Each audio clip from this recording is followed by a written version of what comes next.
Hello नमस्ते सबैलाई, हजुरहरूलाई मेरो मिनी ब्लगमा स्वागत छ। आज चाहिँ मेरो लागि विशेष दिन हो नि त। बिहान सधैँभन्दा अलिक चाँडो उठेँ, यसो बाहिर हेरेको अँध्यारै पो रहेछ र नि ओके भनेर म फ्रेस हुनतिर लागेँ। मुख नुहाएँ अनि आफ्नो सधैँको बिहानको काम गरेँ। तर हजुर नभएको घर अझै पनि खाली खाली लाग्छ। हुन त साथमा यति माया गर्ने बाबा मम्मी हुनुहुन्छ, मन भुलाउने छोरी छिन् र खै कता कता सुन्ने लाग्छ।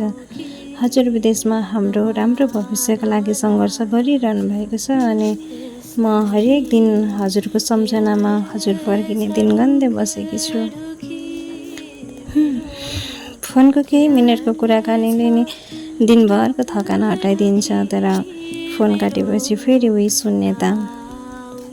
जति नै बलियो भए पनि खास दिनमा अलि बढी नरमाइलो र कमजोर हुँदो रहेछ। विवाहपछिको पहिलो बर्थडे पनि सँगै बसेर मनाउन पाइएन। म त्यो दिनको पर्खाइमा छु जुन दिन हजुरसँगै बसेर मिठो मुस्कानसहित मुस्कुराउन सक्छु। यतिकैमा मैले चाहिँ घरको पुछपाछ काम सकेँ अनि त्यहाँबाट पूजा गर्नको लागि थालीहरू पखालेर रेडी गरेर सुकाउन राखेँ। अनि यतिकैमा थालीहरू सुकुन्जेलसम्म म पनि रेडी हुँदै गर्छु नि त भनेर लेट्स गेट रेडी। अनि यस्तो थालेँ, अलिअलि मेकअप त गर्नै पऱ्यो होइन। अब आज एकछिन मन्दिर जाऊँ न त, अब साउनको बेलामा अरू त्यस्तो केही गर्नु नभए पनि मन्दिर जाऊँ भन्ने तरिकाले म रेडी हुँदैछु है। अब यस्तो मेकअप हेर्दाखेरि पनि मलाई त्यत्रो धेरै आउने खालको मेकअप त हजुरहरूले देख्नुहुन्न। मलाई त्यस्तो मेकअप गर्न पनि आउँदैन र पनि त्यो अलिअलि गरेँ। मेकअपको नाममा एउटा सनस्क्रिन, टिका अनि सिन्दुर, लिपस्टिक, त्यति नै हो मेरो नाममा चाहिँ।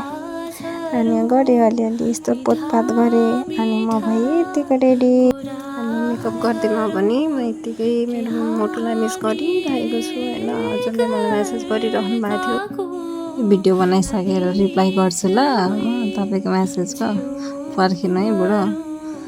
यतिकैमा मैले लगाएँ हल्का गाजल लाउने भने त्यत्रो धेरै ढङ्ग त छैन र पनि लगाएँ। अनि त्यसपछि म भएँ यतिको रेडी।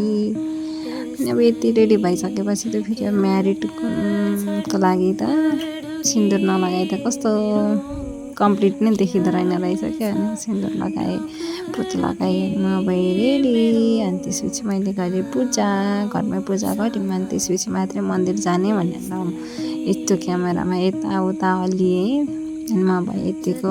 त्यसपछि हामी गयौँ मन्दिर जाँदा चाहिँ मैले त्यस्तो भिडियोहरू खिचिनँ कि। अनि वहीँ गएर चाहिँ एउटा भिडियो ल नि त खिचौँ भनेर खिचिरहेको थियौँ।